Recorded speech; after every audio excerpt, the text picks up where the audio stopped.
acerca de la asedia. Y ante todo vamos a empezar dando algunas definiciones sobre la asedia y algunas definiciones que dan los santos padres sobre la asedia. Cuando hablamos de la naturaleza de la asedia, tenemos que saber que es una especie de pereza, que es una repugnancia voluntaria y culpable al trabajo, lo que me va a llevar a ser negligente, pusilánime e inclusive abandonar el trabajo que yo esté realizando, ¿no? Y esto es totalmente contrario a la magnanimidad, que es una virtud que debe caracterizar a todo cristiano.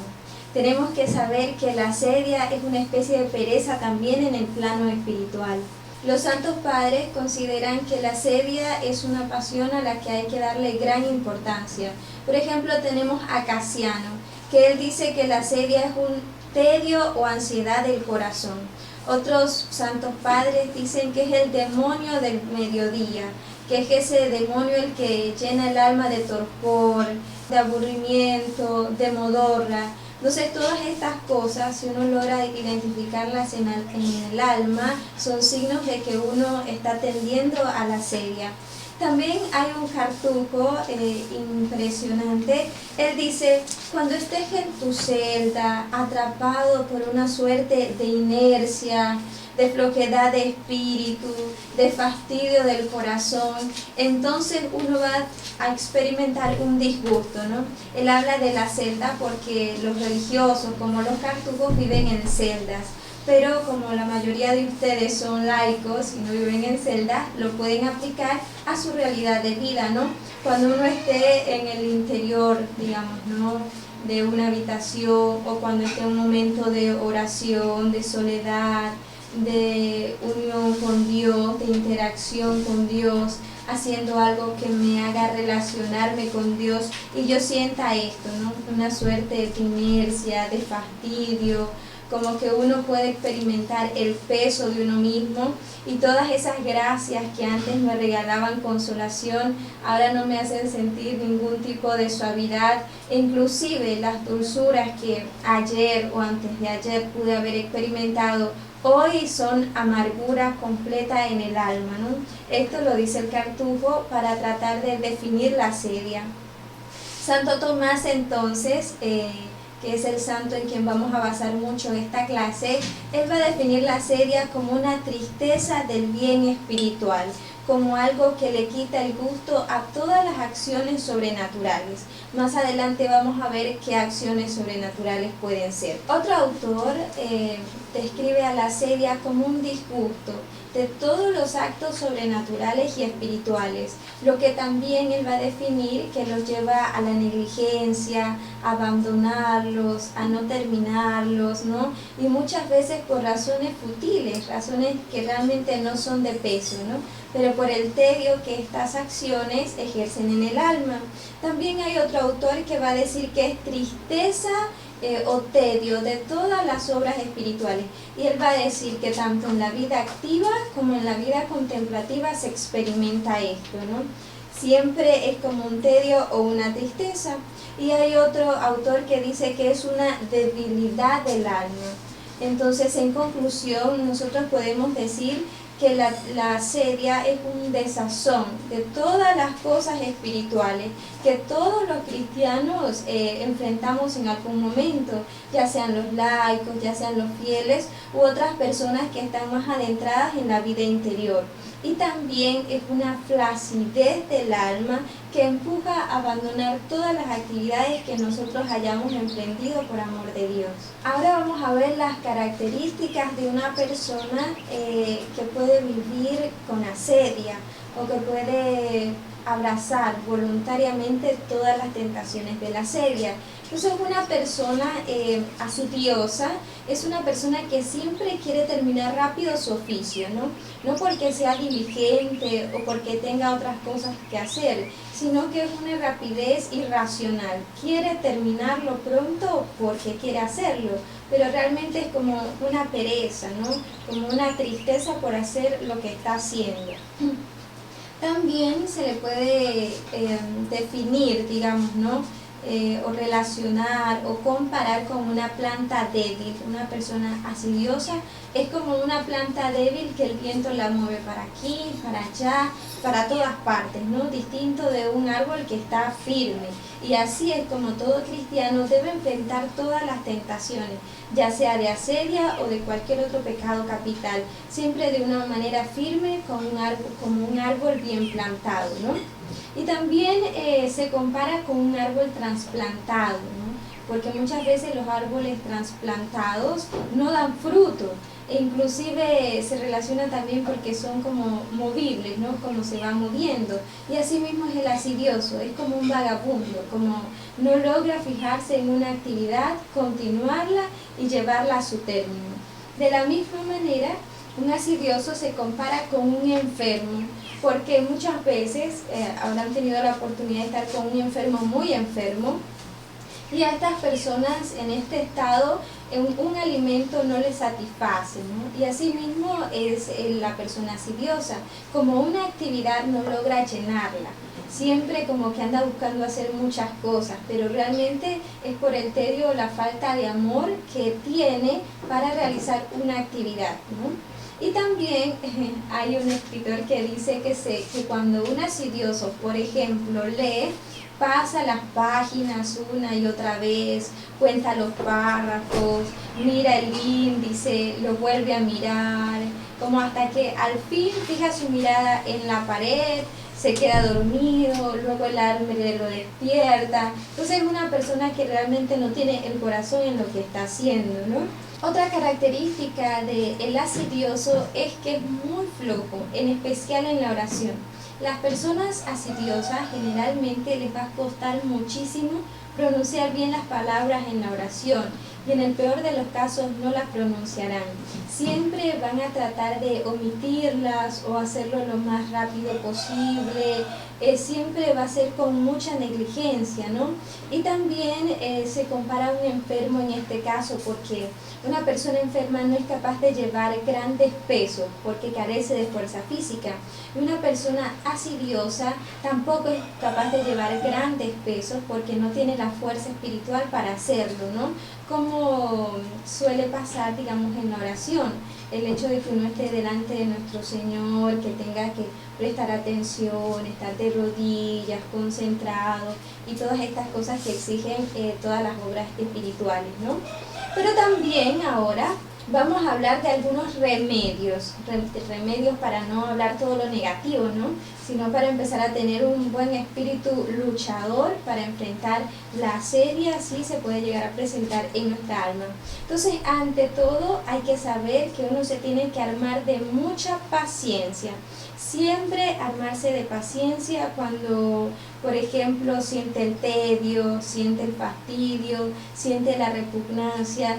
Uno tiene que saber que eso es parte de nuestra naturaleza, y el hecho de que yo sienta eso, como hemos venido aprendiendo, no quiere decir que nosotros vamos a consentir todas esas tentaciones.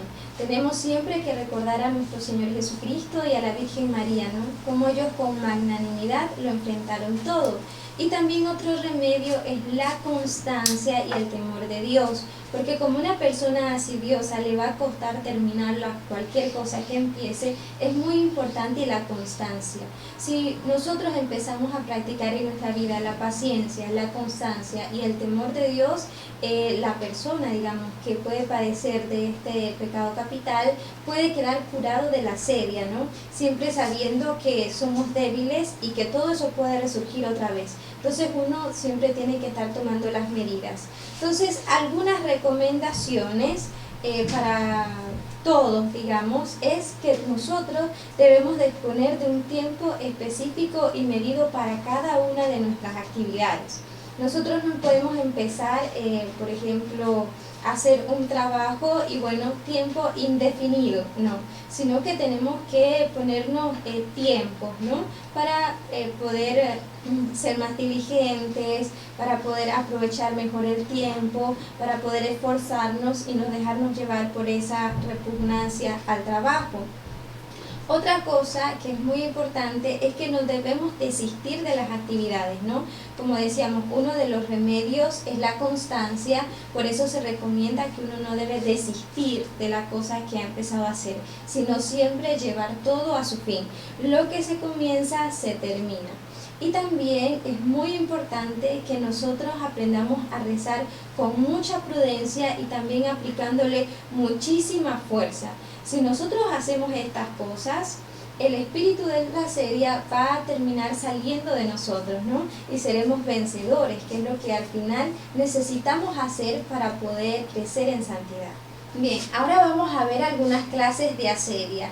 Existe la asedia sensible, la asedia racional y la asedia intelectual. Entonces vamos a empezar con la asedia sensible.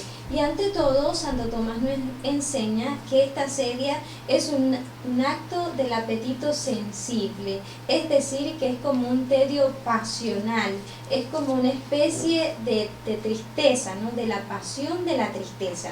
Entonces es un acto del apetito sensible y esto nos lo enseña Santo Tomás de Aquino. Y San Juan Damasceno, hablándonos de esta tristeza, va a decir que es una tristeza como que tiende a inmovilizar a la persona y que aplasta, ¿no? Entonces, una persona que se ve afectada por una asedia pasional es una persona que se ve como inmovilizada para hacer las cosas, ¿no? Y que se siente como aplastada interiormente, como que no es capaz de hacer eso, pero hay que saber que son tentaciones que uno puede rechazar con la voluntad. Entonces, también describiendo un poco más el tema de la asedia pasional, tenemos que saber que es una inclinación a reposar o a huir del trabajo que yo esté realizando, pero hay que saber que esto proviene de nuestra concupiscencia desordenada, ¿no? Entonces, como nuestra concupiscencia está desordenada por el pecado original, todo lo que provenga de esta concupiscencia desordenada, nosotros no podemos como asumirlo como nuestro, no podemos abrazarlo, no podemos aceptarlo. Entonces, ese querer huir, ¿no? O esa inclinación a rechazar el trabajo que yo esté haciendo no es algo que yo pueda aceptar, porque son tentaciones de la asedia, ¿no? Entonces también es una tendencia a desear bienes sensibles, contrarios al bien integral, ¿no? Al bien realmente importante.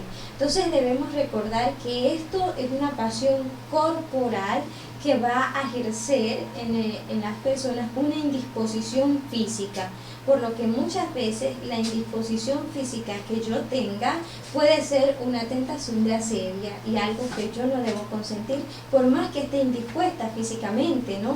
Sino que uno siempre debe ser dueño de sí mismo, ¿no? Como siempre debe actuar como señor y como señora. Entonces hay que saber que el objeto de esta asedia pasional es un mal que es sensible y que es presente, ¿no? Como en este momento esto. Entonces la asedia va a ejercer, digamos, su acción en ese mal, ¿no? Que es sensible y que está presente. Y es muy propio, como les decía anteriormente, la repugnancia, ¿no? Cuando a ti algo te repudie, te fastidie, uno enseguida tiene que ir pensando, por aquí puede que esté la asedia. Entonces también, como muy buena pasión, desencadena otras pasiones a las que uno siempre tiene que estar muy pendiente para también trabajar eso. Entonces, por ejemplo, algunas de las otras pasiones son el odio, ¿no? El fugarse de la actividad, y entre algunas otras que más adelante vamos a ir mencionando. Entonces, hasta aquí la asedia sensible. Ahora vamos a ver la asedia racional, que es más bien conocida como de la voluntad, ¿ya? Entonces, hay que saber que la asedia siempre va a ver como malo algo que realmente es bueno y que es muy bueno. Por eso, en esta asedia racional es más bien algo del apetito intelectivo, donde la asedia ve un bien natural o humano como malo, y también proviene de la asedia pasional. Por ejemplo, una cosa buena es reflexionar, ¿cierto? Es muy importante reflexionar en las realidades de la vida, en aquellas cosas existenciales como la vida, la muerte, etcétera, ¿no? Entonces, la asedia racional que proviene del apetito intelectivo o se da en el apetito intelectivo, va a hacer que yo sienta un tedio al reflexionar, ¿no? Al reflexionar una cosa. Entonces, por ejemplo, estamos en la lección divina y yo puedo estar sintiendo tedio o fastidio de eso, pero hay que saber que es una tentación de la sedia que, como les he mencionado, no se puede abrazar. Y también es tedio a reflexionar o también fastidio a filosofar, ¿no? Es muy importante las realidades filosóficas que embarcan o envuelven al ser humano. Entonces, cuando una persona se enfrenta con un fastidio a esto, pues se puede estar enfrentando con tentaciones de la sedia. También se caracteriza por un enfado del esfuerzo volitivo, es decir, cuando nosotros realizamos cualquier actividad, sea física, sea espiritual, tenemos que realizar un esfuerzo, ¿no? La sedia racional se caracteriza por un enfado por el esfuerzo volitivo de la voluntad que tiene que hacer. O sea, una persona puede llegar a enfadarse por tener que mover su voluntad a hacer una cosa, por el esfuerzo que tiene que llegar a hacer, ¿no? Entonces estas son características de la sedia racional. Entonces Santo Tomás va a decir que esta sedia hace que el hombre sea lento en todas las actividades que tiene que hacer, en especial en los ejercicios espirituales. Bien, ya hemos hablado un poco de la sedia sensible, hemos hablado un poco de la sedia racional. Ahora vamos a hablar un poco de la sedia teologal, ¿no? Entonces es importante saber que la sedia teologal es una tristeza espiritual por el gozo caritativo, ¿no? Entonces tenemos que saber que el gozo caritativo es un bien espiritual y divino, ¿no? Entonces el gozo caritativo en sí mismo es el gozo de poseer la sabiduría. En unas palabras como más sensibles, es el gozo de poseer a Dios, ¿no? Como complacerse en Dios, descansar en Dios. Entonces la asedia teologal es entristecerse por esto, ¿no? Por gozarse de Dios, por poseer a Dios, ¿no? Por eso es que es una asedia, una tristeza por todo lo que nos hace relacionarnos con Dios. Entonces este gozo caritativo, como les mencionaba un poco, es una especie de descanso en Dios, ¿no? Siempre tenemos que saber eso. Y que tiene por objeto a Dios, porque es el gozo caritativo, y la caridad es Dios en sí mismo, ¿no? Entonces, como el objeto de esta asedia va a ser Dios, también esto va a ser objeto de ella todo lo que se relacione con Dios.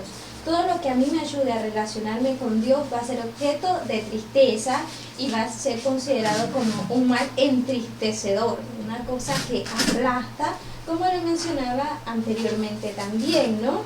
Entonces, todo lo que nos hace relacionarnos con Dios se puede resumir a que eso es la vida espiritual, ¿no? Entonces, todo lo de la vida espiritual le va a producir gran tristeza a una persona asidiosa. Y también otro objeto, digamos, de esta asedia teologal es todo lo que me permita darle culto a Dios, ¿no? Como la Santa Misa, la genuflexión, la reverencia que hay que tenerle al Santísimo, todas las cosas que a mí me permitan darle culto a Dios va a ser objeto de entristecerse mucho, ¿no? Por ejemplo, hay personas que, digamos, denigran mucho la liturgia o la empobrecen mucho, ¿no? Como es el caso de los comunistas, que cada vez se construyen templos con menos apariencia de templos, sino que parecen cajas cuadradas, ¿no? Entonces todas esas actitudes son consecuencias de una asedia teologal, porque les entristece todo aquello que los lleva a relacionarse con Dios. Actualmente hay templos que no parecen ni siquiera templos, sino como una casa muy grande, digamos, ¿no? Y todo esto es producto de una asedia teologal.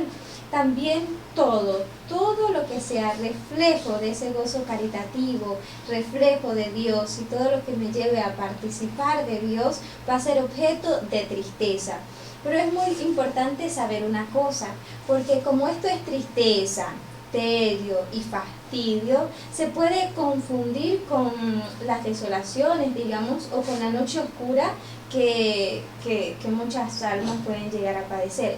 Pero hay que tener algo muy claro, que el gozo caritativo no desaparece cuando uno puede pasar por esta noche oscura, ¿no? Son cosas muy distintas, porque la asedia hace que yo me entristezca por ese gozo caritativo. Sin embargo, en la noche oscura uno sigue deseando a Dios, ¿no? Y le entristece el no poseerlo, que son cosas muy distintas. Entonces, les recuerdo, ¿no?, que este gozo caritativo debe ser entendido como un descanso en Dios, ¿no? En relación a esto, Santo Tomás de Aquino nos va a dar el ejemplo del descanso dominical. ¿Por qué? Porque el descanso dominical, ¿no?, es un precepto de Dios, ¿no? Y vamos a ver más adelante cómo la asedia me lleva a evadir todos aquellos preceptos que se me han impuesto, pero para el bien de mi salvación, ¿no?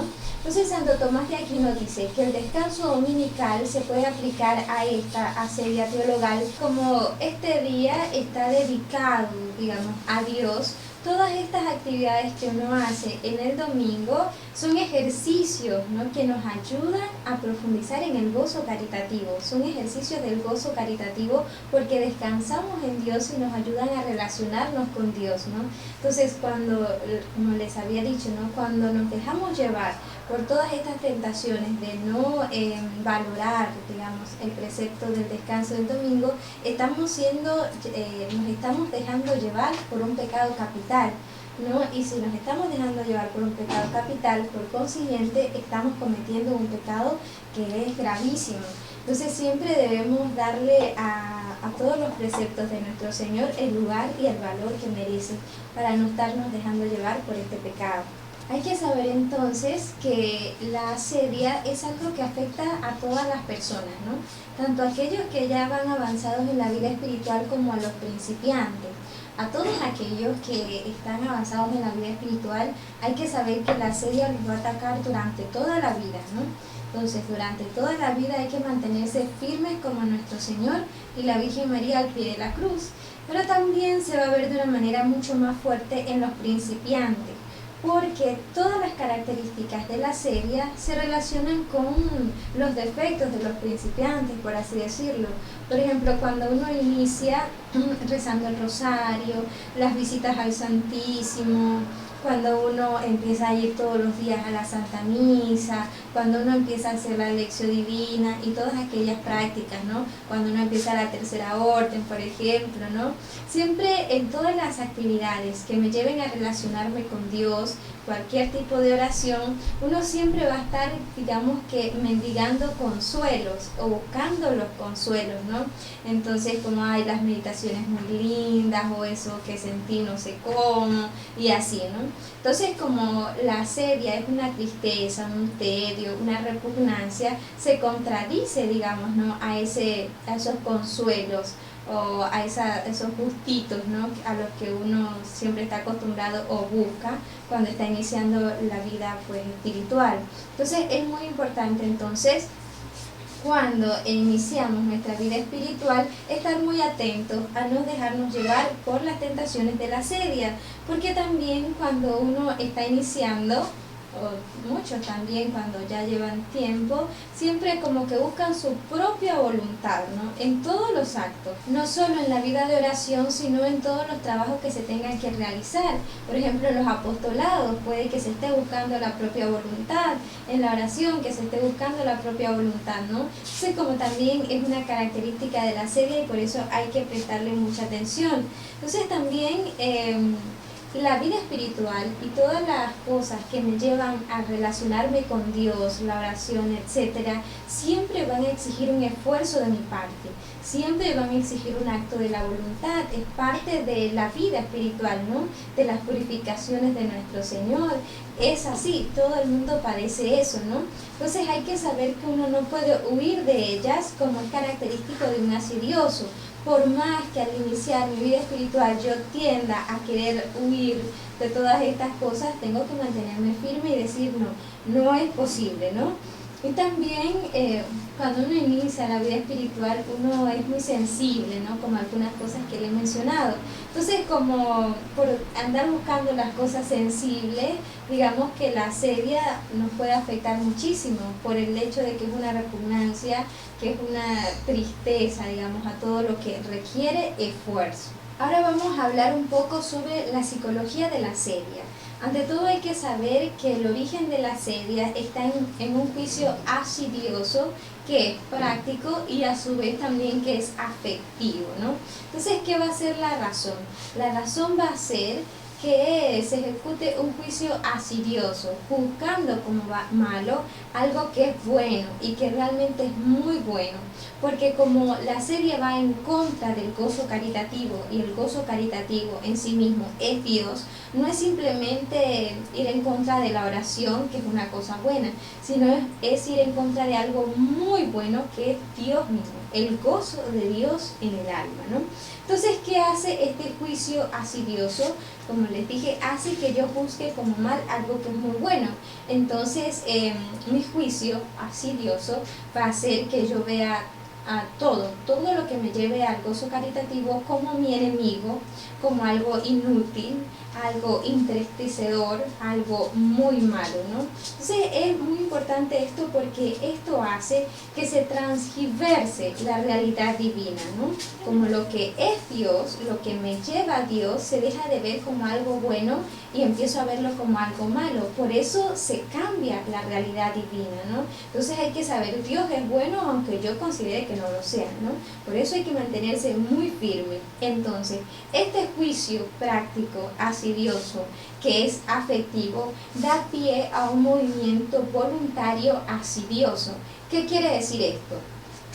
Quiere decir que todos los movimientos de mi voluntad van a ser asidiosos, que todos los movimientos de mi voluntad van a ser con tristeza, van a ser negligentes, siempre van a ser con repugnancia, siempre van a ser con fastidio, ¿no? Y la vida así se vuelve muy amarga, ¿no? Entonces es muy importante identificar estas cosas.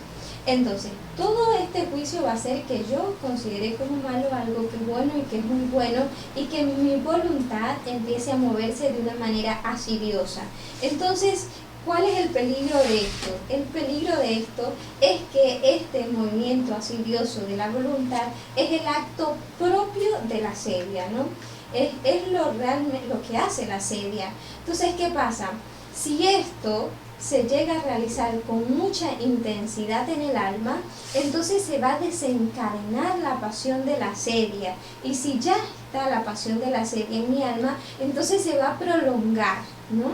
Entonces yo prolongadamente voy a empezar a ver como malo la oración, como malo la Santa Misa, como malo el Santo Rosario, pero no es que sea malo, es que por la pasión de la sedia que yo he consentido y que yo, digamos, le he hecho una casita en mi alma, por eso es que lo considero así. Pero todas estas cosas me apartan de Dios, del gozo caritativo.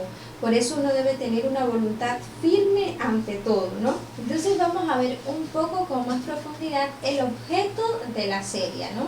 Entonces Santo Tomás de Aquino nos enseña que el objeto de la sedia es el bonum internum et divino, ¿no?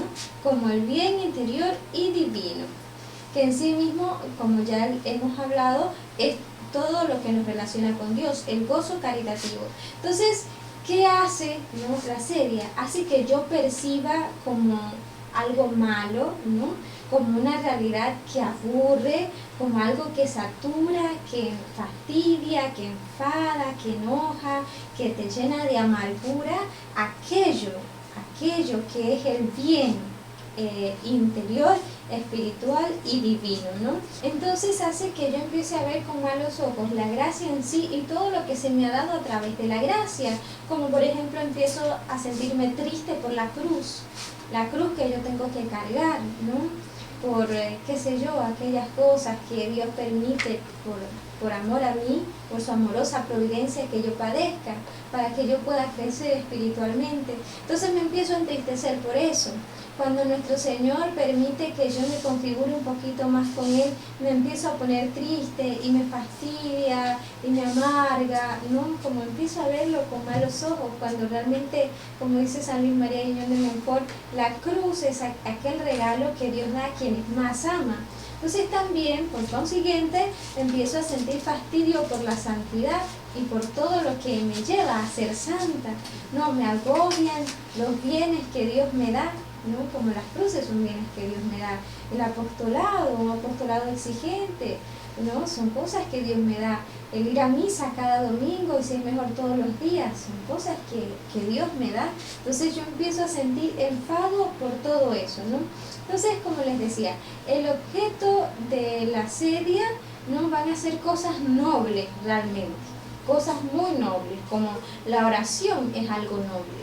La cruz es algo noble, el sufrimiento y la persecución es algo noble, de lo cual nos va a hablar mucho el apóstol San Pablo, y así, ¿no? La vocación es una cosa noble, la santidad es algo noble, ¿no? Entonces el objeto de la sedia es esto, sentirse triste por todas estas cosas que les he mencionado, o por ejemplo sentirse triste porque un alma abraza la vida religiosa, se está viendo con malos ojos, ¿no? Porque la realidad es que es una vocación grande, extraordinaria, ¿no? Como lo sustenta la Iglesia, y si yo me pongo triste por eso, lo estoy viendo con malos ojos. Entonces es una consecuencia de la sedia, ¿no? Muy importante. Hay que saber que la sedia es un desencanto, ¿no? De las cosas sobrenaturales y espirituales. O sea, como que uno dice, estas cosas son lo que yo creía que era otra cosa. Yo pensé que eran solo consuelos y por aquí y lo otro, pero realmente requiere un esfuerzo, ¿no? Todo lo que me lleva a relacionarme con Dios. Entonces la sedia es un desencanto. Cuando un alma empieza a desencantarse por aquellas cosas espirituales y sobrenaturales, uno dice, hay que prestar atención, ¿no? Porque puede estar aquí la sedia. Esta sedia puede también manifestarse en el progresismo católico, ya que como consecuencia final, ¿no? De todas estas cosas que cada uno podría profundizar de una mejor manera, se llega a una conclusión, y es que hay un rechazo a tres cosas: a la encarnación, a la segunda venida de nuestro Señor Jesucristo y al reinado de Jesucristo en la tierra, ¿no? Es un rechazo de esa presencia singular de Dios en la historia y en la vida de cada uno de nosotros, de todos los hombres, ¿no? Y así es como se empiezan a ver un poco de rechazo a algunos cultos eucarísticos, a las procesiones, a los santos, a las imágenes, porque más adelante vamos a ver cómo a la persona asidiosa todo lo que la invite a ejercer la virtud le va a fastidiar, le va a molestar, ¿no? Por eso es que las buenas predicaciones, fundamentados en los padres de la Iglesia, en los santos, siempre fastidian a una persona asidiosa, ¿no? Por eso es que el hábito religioso, pues, largo, digamos, etcétera, va a fastidiar al progresismo católico, ¿no? También la jerarquía eclesiástica, ¿no? El rezo público, siempre van a fastidiar a todas estas personas asidiosas en el progresismo católico. Ahora vamos a ver algunas causas de la sedia, ¿no? Primero tenemos que saber que puede ser producto de la fatiga, del sueño, del hambre, un desconsuelo sensible, o de pronto un despecho por fracasos reales o que yo imagino, ¿no? Entonces todas estas cosas pueden ser consecuencias de la sedia. Entonces vamos a ver un gran santo que se llama San Juan de la Cruz, y él va a dar tres causas, ¿no? Entonces primero él va a decir que puede ser por los pecados o por las imperfecciones. Una persona se puede ver asediada, ¿no? Por sus pecados y por sus imperfecciones. Es decir, puede empezar a sentirse triste por todo lo que la lleve a Dios, por sus pecados y por sus imperfecciones. Puede empezar a llegar a sentir fastidio, repugnancia, precisamente por sus pecados o sus imperfecciones. Lo que nos lleva a concluir que un alma que vive en pecado mortal o que continuamente vive abrazando los pecados veniales, del pecado venial en pecado venial, va a terminar, digamos, siendo llevado por la sedia, porque el pecado es una causa de la sedia, ¿no?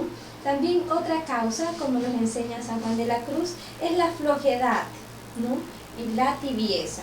Si uno no lleva con vigor la vida espiritual, el esfuerzo que hay que hacer, sino con tibieza, como así, hagamos el rosario distrayéndonos, no pasa nada, o dejemos el rosario por hoy, o bueno, vamos a hacer la lección de una manera así, ¿no? Como con tanta tibieza, con tanta negligencia, leemos sin atención, no lo aplicamos directamente a nuestra vida, no le pedimos con sinceridad a nuestro Señor que nos ilumine y nos dé la gracia para vivir eso, ¿no?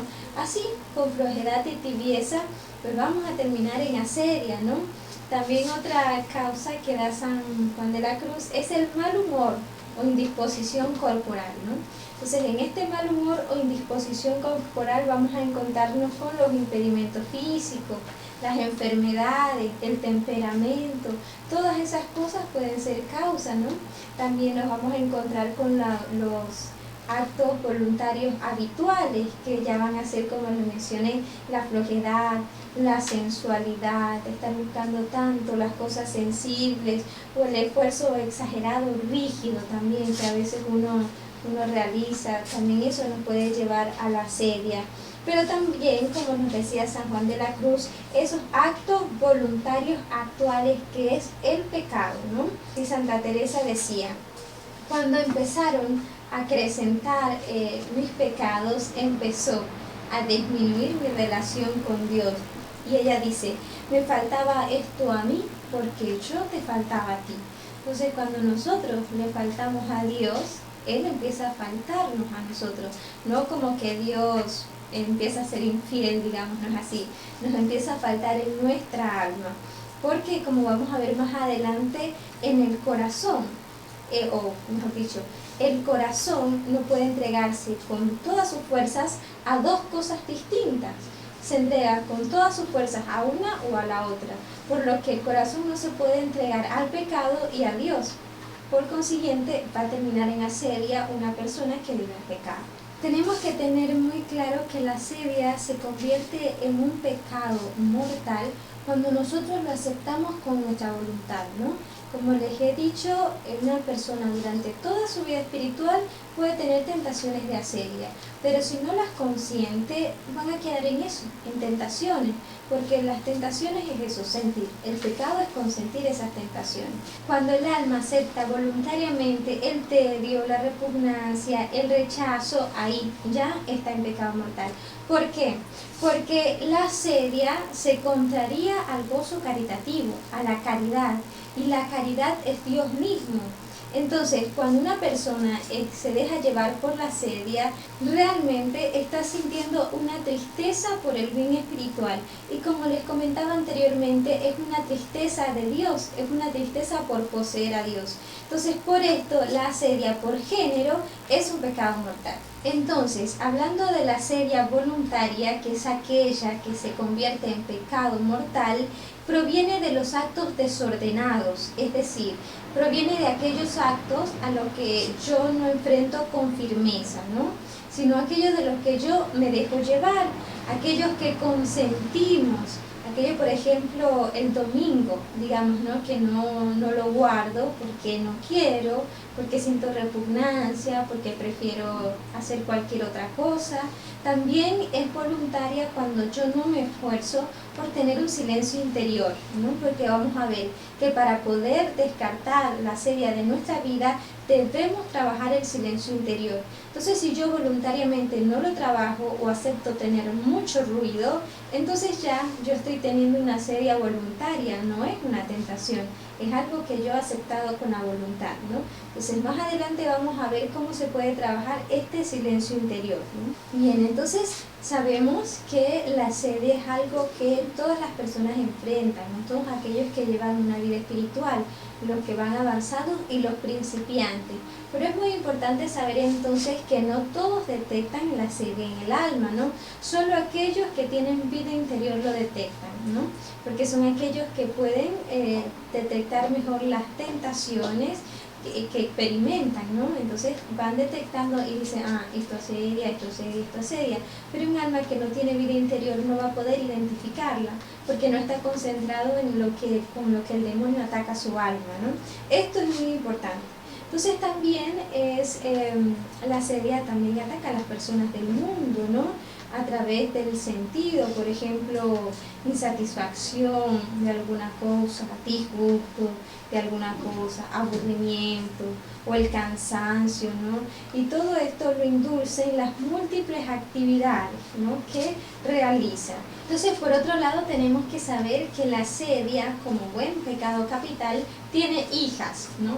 Entonces, cuando ustedes piensen en la asedia y en las hijas de la asedia, ustedes no piensen en una linda mamá con su bebé tan tierno, no. Ustedes realmente tienen que pensar en el animal más horrible y asqueroso que hayan pensado en su vida, ¿no? Y cómo este animal tan horrible tiene hijitos, bebés, más horribles que su mamá, pegados ahí alimentándose, y pensar, eso lo tengo yo en el alma si me he dejado llevar por la asedia, ¿no? Entonces, las hijas de la asedia van a ser más horribles que la madre o igual de horribles que la madre. La primera hija, de la que vamos a hablar, es la desesperación, ¿no? Que es totalmente distinto a la esperanza, es totalmente contrario a la esperanza. Tenemos que saber que la esperanza es una virtud teologal, ¿no? Es una de las más importantes.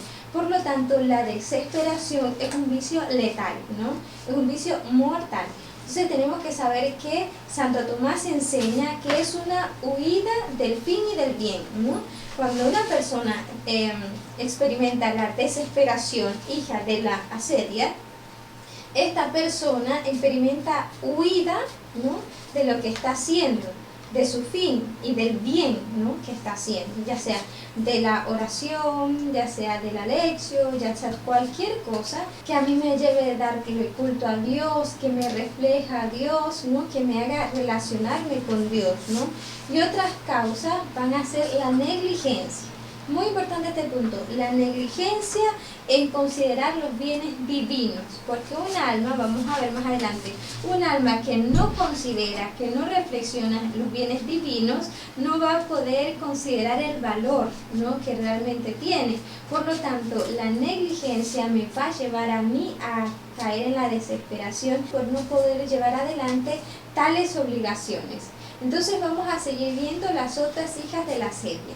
Otra hija de la asedia es la pusilanimidad, y La Puente, que es un escritor muy extraordinario, dice sobre la pusilanimidad que es la cobardía del corazón ante cosas grandes y difíciles. O sea que una persona pusilánime ante algo difícil y grande siempre va a sentir cobardía en su corazón. Es como la reacción de él, ¿no? El pusilánime es aquel que nunca encuentra nada por qué arriesgarse, por qué comprometerse o por qué sacrificarse, ¿no? Y Dante lo va a definir en su vestíbulo del infierno, ¿no?, como perezoso, pero no como lentos, sino como neutrales, ¿no? Es decir, son aquellas personas que durante toda su vida no se decidieron a seguir ninguna bandera, ni la de Dios ni la del demonio. Son como aquellos tibios que describe el Apocalipsis, ¿no? Entonces, precisamente Dante los describe como el vestíbulo del infierno porque no son dignos de entrar al cielo, pero poéticamente se podría decir que ni siquiera el infierno los acepta, ¿no? Como no están adentro del infierno, ni están afuera, sino en el vestíbulo. Santo Tomás también va a enseñar que es la reacción del asidioso ante cosas grandes y que caen bajo el peso de los consejos evangélicos, como por ejemplo el seguimiento de Cristo, el ser pobre como Cristo pobre, ser obediente y casto como Cristo que fue obediente y casto. Y también aquí podemos mencionar la reacción del joven rico. Si quieres ser perfecto, anda, vende todo lo que tienes, dáselo a los pobres y sígueme. Y este joven, ¿cómo reaccionó? Nos dice, se fue triste, ¿no? Se puso triste. ¿Por qué? Porque le exigía un esfuerzo y un sacrificio. Estaba ante algo grande, ante algo bueno, pero que era difícil. Entonces esto es una característica de las personas pusilánimes. García Oz es un pedagogo y él dice que el tedio, ¿no? Lo que siente el pusilánime, el tedio son como cadenas infinitas que envuelven al hombre y este solo puede liberarse a través de un esfuerzo de su voluntad. Entonces, hasta aquí el vicio de la pusilanimidad como la hija de la asedia. Ahora vamos a ver la pereza como la hija de la asedia. La pereza tiene la cualidad de que encoge el alma, ¿no? Como todo cristiano tiene que engrandecer el alma y expandir su corazón, pero la pereza encoge al alma. Entonces, ¿en qué sentido la pereza es hija de la asedia? En el sentido de que va a llevar a incumplir los preceptos que Dios nos ha mandado, ¿no? Entonces eso hace la pereza. Hace que uno evite hacer aquellas cosas que se nos han impuesto, pero por el bien de nuestra salvación. Entonces San Gregorio Magno enseña algo que uno debe tener siempre muy presente y él dice, hay que hacerle saber al perezoso que cuando no quiera hacer algo que puede, cuando quiera hacerlo, ya no va a poder. Por eso uno siempre debe hacer lo que tiene que hacer en el momento que tiene que hacerlo, ¿no? Y de la misma manera nosotras tenemos que ser conscientes que esta pereza, el primer punto, digamos, de la pereza va a ser la ociosidad. Pero la ociosidad proviene de una repugnancia voluntaria al trabajo, al esfuerzo o a todas las cosas que yo debo hacer para unirme mejor con Cristo, ¿no? Y uno de los medios también que la pereza va a utilizar va a ser la holgazanería, ¿no? Entonces también son vicios pequeños que son muy malos realmente a los que uno debe prestarle atención. Después tenemos que saber que la pereza afecta a todos los dominios del ser humano, el religioso, el intelectual, el físico, todos los dominios del hombre, la pereza los afecta. Entonces hay que tener muy presente esto. Balmes es un escritor y él va a decir que el hombre ama todo, ¿no? El hombre ama las riquezas, el hombre ama los placeres, el hombre ama divertirse, pero también el hombre ama no hacer nada, ¿no? Y esto es propio del perezoso, nunca quiere hacer nada. El perezoso además siempre va a elegir su ocupación no según la razón, no según lo más importante, lo más valioso, lo que sea de más valor en ese momento, sino según su capricho, ¿no? También es importante saber que la pereza me puede llevar a la duplicidad, ¿no? Proveniente de la malicia, y al final yo voy a terminar en la mentira, porque el perezoso va a necesitar justificar sus omisiones o las cosas que hizo con negligencia, y por eso va a terminar mintiendo. Las pasiones exigen algo, pero la pereza no. La pereza es la única que no exige nada, ¿no? Otro efecto de la lascivia es el rencor, ¿no? Ese rencor que no es odio, sino más bien indignación contra las personas que nos obligan contra nuestra voluntad a cumplir con aquellas cosas que nos entristecen, ¿no? Es decir, con aquellas cosas que nos llevan a gozarnos y a descansar en el gozo caritativo. Es algo absurdo, pero esto es un efecto de la asedia. Entonces, por ejemplo, en la vida religiosa, una persona bajo los efectos de la asedia va a sentir rencor hacia su superior, porque su superior le exige virtud, ¿no? Le exige cumplir con aquellas cosas que le ayudan a tener una relación con Dios. Y en general va a ser siempre el jefe, el que dirige. Muchas veces por efecto de la asedia se va a sentir rencor contra las personas virtuosas, de carne y hueso como uno. ¿Pero por qué? Porque me incitan, digamos, o me animan a vivir la virtud, y porque ellos me hacen a mí ver que la virtud no es para personas extraordinarias, sino que yo también puedo ser virtuosa, pero el detalle es que yo no quiero, ¿no? Entonces también se va a sentir rencor hacia los santos, ¿sí? Porque ellos nos recuerdan que nosotros tenemos que vivir en santidad. Entonces este rencor se va a traducir en un espíritu crítico. ¿Por qué? Porque como a mí me fastidian las personas virtuosas, entonces yo voy a empezar a murmurar de las personas que son virtuosas, ¿no? Yo voy a empezar a exagerar los defectos que las personas tienen, como si sus defectos o sus errores me justificaran a mí de cometer yo los errores y de ser negligente y pusilánime en la vida de virtud. También tenemos que saber que una persona que guarda rencor, al final se le va a guiar el carácter, va a tener una vida de virtud arruinada. Entonces uno debe reaccionar y decir, no, yo no me puedo dejar llevar, digamos, por el rencor, producto de la sedia. Y al lado del rencor tenemos el odio o la malicia, ¿no? A veces uno cree que no va a llegar a esto. Pero si nosotros consentimos todas las tentaciones de la sedia va a lograr su objetivo en nuestra alma. Y así vamos a llegar a esta hija de la sedia que es letal para nosotros. Entonces el rencor era hacia las personas que nos inducen a trabajar en ese esforzarnos por descansar en el gozo caritativo. Pero el odio o la malicia va a ser esa indignación hacia el mismo gozo caritativo, o sea, hacia esos medios que me ayudan a relacionarme con Dios. Va a ser odio hacia todas esas cosas que se le da culto a Dios, a todas esas cosas que son reflejos de Dios, ¿no? Y que me llevan realmente a mí a unirme con el Señor. Entonces las hijas de la sedia pueden llegar a hacer un daño catastrófico en el alma de cualquier ser humano. Otra hija de la sedia es la divagación, y esto consiste en divagar por lo prohibido que deleita el ánimo carnal.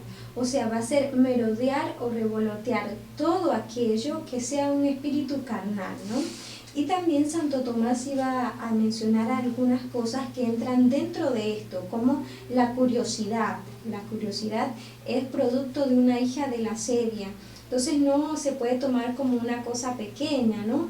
También está la verbosidad, la inquietud corporal y también la inestabilidad local y variedad de los proyectos. Es decir, ¿no? Como que paso de una cosa a la otra, siempre estoy como muy intranquila. Son cosas que uno parece que no son nada, pero son hijas de una hija de la sedia a lo que hay que prestarle atención. Es importante saber que la sedia se vence logrando el silencio interior, ¿no? Entonces nosotros nos tenemos que disponer a trabajar eso. Es importante aprender a buscar y amar el silencio interior, ¿no? San Juan de la Cruz decía que es necesario callar las potencias del alma. Ahora vamos a ver otro remedio para la sedia, que es la búsqueda del silencio interior. Tenemos que saber que nosotros no lograremos vencer la sedia si no buscamos el silencio interior y si no aprendemos a amarlo. San Juan de la Cruz decía que es muy importante acallar las pasiones, porque él decía, hablar distrae, y el callar y obrar recoge el espíritu. ¿Y cómo podemos hacer esto? Pues bien, tenemos que tener un recogimiento profundo. Debemos procurar no cargarnos de cosas innecesarias. Siempre debemos ser muy generosos y muy dispuestos, pero no caer en el activismo. Y otras cosas que nos ayudan también son la oración y también la mortificación. Porque, como dice un santo, lo que el ojo no ve, el corazón no lo desea. Entonces es muy importante practicar este remedio. Otro remedio para la sedia que tenemos es reverdecer el amor por el bien espiritual. ¿Cómo así? Pues bien, sabemos que el objeto de la sedia es ese tedio y esa repugnancia por el gozo divino, por el gozo espiritual divino. Y este gozo es la caridad. Entonces nosotras debemos mover la caridad hacia Dios y hacia todos los dones de Dios, ¿no? Como para acrecentar ese deseo ardiente en nuestro corazón para poder disfrutar de ese gozo que es Dios, que es la caridad misma. También es muy importante saber aquí que el bien parece bueno a quien lo considera bueno, ¿no? Por eso, para que nosotros consideremos bueno el bien, que es bueno, que es muy bueno, tenemos que considerar reconsiderar nuestra valoración de ese bien, ¿no? También dice Santo Tomás, cuanto más pensamos en los bienes sobrenaturales y espirituales, más deseos tenemos de poseerlos. Eso es muy importante. Pero para conseguir como reflorecer en el deseo por el bien espiritual, es muy importante la escucha amorosa de la palabra de Dios. Esto es muy importante porque cuando uno escucha las bondades de una realidad, uno se enciende en amor a esta realidad. Pues lo mismo pasa con Dios. Cuando uno escucha las bondades de Dios, nosotros nos encendemos en amor a Dios, ¿no? Por ejemplo, están los discípulos de Maús, ¿no? En la Sagrada Escritura podemos encontrar cuando ellos dicen, ¿acaso no ardía nuestro corazón al escucharle? Entonces, con la misma disposición de los discípulos de Maús, nosotros tenemos que escuchar la palabra de Dios, ¿no? Meditarla, considerarla amorosamente. Otro medio que nos ayuda también para reverdecer ese amor al bien espiritual es la continua meditación de los beneficios de Dios, ¿no? Por ejemplo, cuando se hacen ejercicios espirituales, está la contemplación para alcanzar amor que tiene este fin, ¿no? Como reconocer los beneficios que Dios le ha dado al alma. Porque así como los pensamientos malos aplastan o destruyen la caridad, de la misma manera los pensamientos buenos hacen que florezca. Otra cosa que nos ayuda a aumentar la caridad es a separar nuestro corazón de las cosas terrenas. Esto es muy importante. Y además también aprender a hacer sacrificios por quien se ama. Todos sabemos que por experiencia, cuando se sufre por alguien que se ama, el amor no se achica ni se apaga, al contrario, se fortalece, ¿no? Por eso es muy importante aprender a hacer sacrificios por nuestro Señor. También todos los medios que utilizamos para poder acrecentar la caridad y hacer que florezca en nuestra alma, también son medios para vencer la asedia en nuestras almas. Por ejemplo, la vida fraterna, ¿no? Como en una comunidad religiosa, pero también la vida fraterna en la vida de la familia, de los matrimonios, la relación con los hermanos, con los padres, con los hijos. Ahí se puede aprovechar para ejercitar mejor la caridad. También en la misericordia. Y todo esto requiere un esfuerzo y un sacrificio que por las tentaciones de la asedia nos va a costar, pero es importante para poder vencerla. Otro remedio también es la Eucaristía, ¿no? El trato frecuente con la Eucaristía, la cual es escuela de caridad y de amor. También la oración y la lectura sabrosa de la Sagrada Escritura, ¿no? Otro medio que podemos utilizar también para vencer la asedia es tornar a lo esencial, ¿no? Nosotros no podemos pretender vencer la asedia si vivimos con mediocridad. Por eso hay que bajar a lo profundo del ser humano, ¿no? A tener ese contacto allí, donde se hacen las preguntas existenciales, a lo profundo, tener ese encuentro con uno mismo, ¿no? Donde se dan las preguntas sobre la vida, sobre la muerte, sobre la libertad. Es muy importante, porque también el hombre no se enferma por hacerse preguntas. El hombre se enferma por no preguntar y por no considerarse en la necesidad de hacer las preguntas. Por esto es necesario reflexionar sobre la vida, sobre la brevedad de la vida, sobre todas las cosas buenas que nosotros podemos hacer, sobre todos los dones que Dios nos ha dado. Otro remedio para la asedia es la lucha ascética. Como la asedia está relacionada con la vida del sufrimiento y del sacrificio, entonces también está relacionado con la penitencia. Es muy importante que nosotros aprendamos a realizar ciertos sacrificios, a ser generosos por amor a nuestro Señor. Eso va a ayudar a que nosotros crezcamos en vigor, en firmeza en la virtud. Entonces podemos preguntarnos cómo podemos hacer esto. Pues bien, podemos hacerlo con la firmeza en los propósitos, con la constancia en combatir el ocio. Es muy importante porque Alcuino, es un santo escritor, Él decía que al demonio se le hace mucho más difícil tentar al que nunca encuentra en ocio. Y Casiano decía que, él dice, es algo experimentado que se impugna la sedia no huyendo, sino resistiendo. Es decir, él enseña que no debemos huir de la sedia, sino enfrentarla con valor y con firmeza. Otro remedio es la correcta actitud en la desolación. Sabemos que la asedia son tentaciones, pueden ser tentaciones que Dios permite para purificar el alma. Por eso es muy provechoso saber cuáles son los beneficios de la desolación. Pues bien, son 3. Ella nos ayuda para la purificación de nuestra alma, nos ayuda a crear conciencia de lo que es de Dios en nosotros y nuestros límites, y también nos ayuda a reparar por nuestras negligencias. Por eso la asedia se purifica principalmente en la noche pasiva del sentido, donde es Dios quien guía el alma, ¿no? Y es muy importante por esto enfrentarla con mucha docilidad y paciencia. Y luego de esto se nos hace más fácil adquirir las virtudes porque estamos más, digamos que humillados, ¿no? Más abandonados. Y por eso podemos ser más mansos a la obra de Dios. Y de esta manera ya no nos vamos a enojar ni por nuestras propias faltas, ni por las faltas del prójimo. Al contrario, vamos a enfrentar todo con mayor virtud. Entonces, pidámosle a la Virgen María que nos dé la gracia de poder identificar este vicio en cada uno de nosotros y poder aplicar con mucha magnanimidad cada uno de sus remedios.